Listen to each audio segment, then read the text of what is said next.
Okay guys, we have another unboxing video for today. Yes, buksan po natin para ma-check natin kung ano yung laman. Guys, eto, naka-plastic lang po siya. Ayan.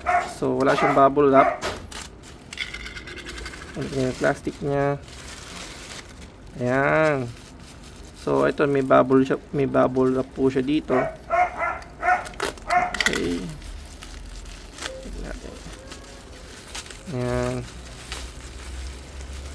So, ayun. Meron kayo guys ito na ground capacitor po siya. 3.3 UF 250 volts.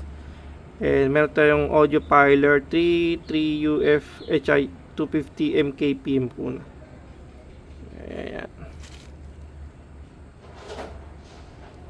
MKP. Yan siya guys.